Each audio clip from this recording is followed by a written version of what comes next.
dans le prochain épisode de Demain nous appartient. Tandis que William fait la rencontre de Cyril, Sylvain reçoit la visite de l'un de ses anciens ouvriers. De son côté, Flore est de retour à 7. Attention, les paragraphes qui suivent contiennent des spoilers sur l'épisode de Demain nous appartient diffusé demain soir sur TF1. Si vous ne voulez rien savoir, ne lisez pas ce qui suit. Mercredi 11 août dans Demain nous appartient.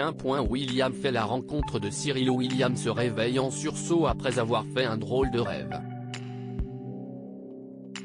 Dans celui-ci, le médecin se voit avec un autre petit garçon lui ressemblant comme deux gouttes d'eau en train de jouer à un jeu des 7 familles identique à celui de la Dame Blanche. Connaissant la raison pour laquelle il fait tous ces cauchemars, Aurore révèle alors à son mari qu'il a un frère jumeau qui était dans la voiture avec lui lors de l'accident de l'été 1983. Très ému, William s'en veut d'avoir pu oublier qu'il avait un frère. Et c'est sous le choc qu'il comprend rapidement que son jumeau se cache sous le masque de la Dame Blanche depuis toutes ces semaines. Sans attendre, il se rend chez ses parents et les somme de lui dire la vérité. Dos au mur, Régis confirme qu'il a bien un frère jumeau prénommé Cyril avant que Brigitte ne raconte le pire souvenir de sa vie avec émotion. Gravement brûlé, Cyril a été hospitalisé dans un centre spécialisé. Tandis qu'il lui rendait visite tous les jours, William l'a réclamé pendant des mois jusqu'au jour où il a arrêté car il avait fini par l'oublier. Régis et Brigitte ont alors pensé que c'était mieux ainsi. Comme Cyril était complètement défiguré, ils avaient peur que cela provoque un traumatisme insurmontable pour William. Peu à peu, Cyril est devenu violent au point de frapper le personnel médical.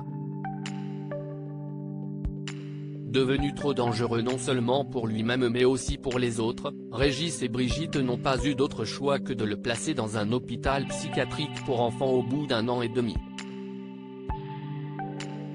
Dans la mesure où ils les haïssaient profondément, ils ont dû espacer leurs visites car les crises de Cyril redoublaient à chacune de leurs venues. Un jour, Cyril leur a dit qu'il ne voulait plus les voir. En parallèle, Karim a découvert que Cyril Donnier a été interné dans un hôpital psychiatrique pendant 12 ans. Jugé stable à sa majorité, il a quitté l'institut et n'a jamais laissé de traces administratives depuis. Par la suite, William se confie à sa sœur.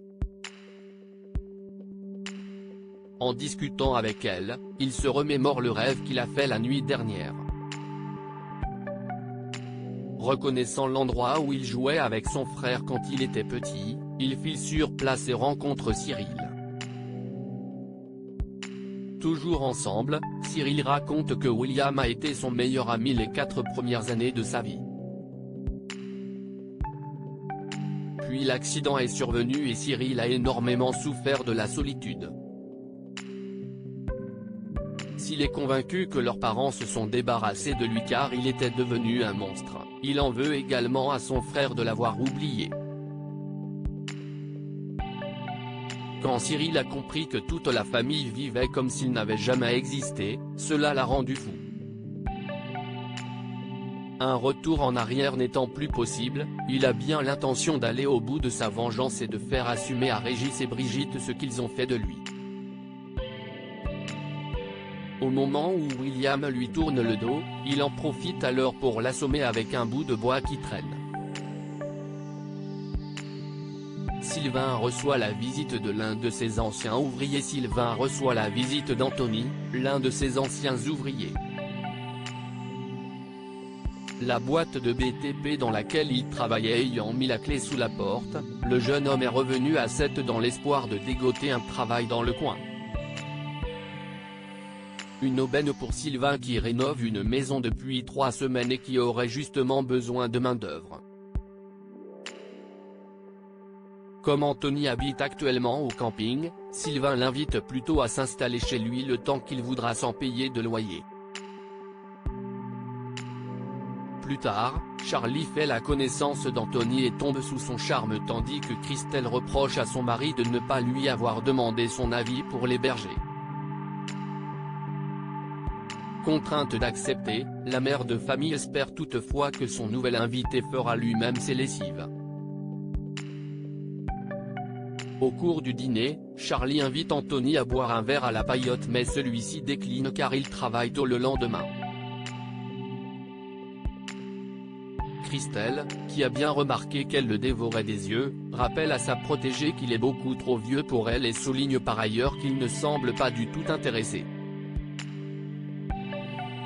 Malgré tout, Charlie est bien déterminé à lui montrer qu'elle n'est pas une gamine.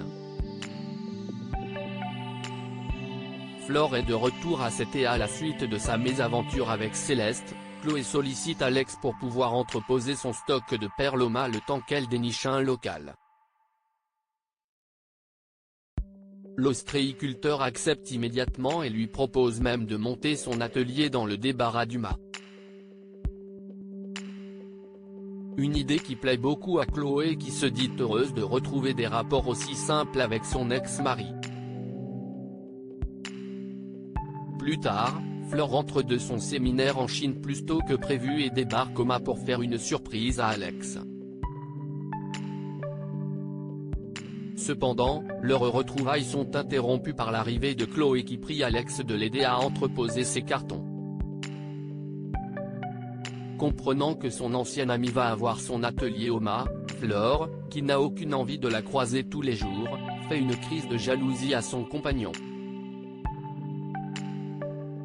Pour Alex, c'est au contraire l'occasion pour elle d'avoir à nouveau des rapports normaux.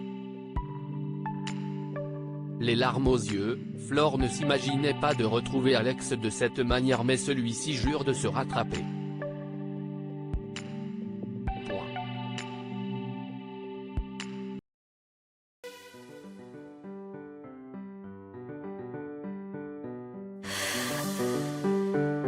The man I love just had a heart attack, but who needs a heartache? I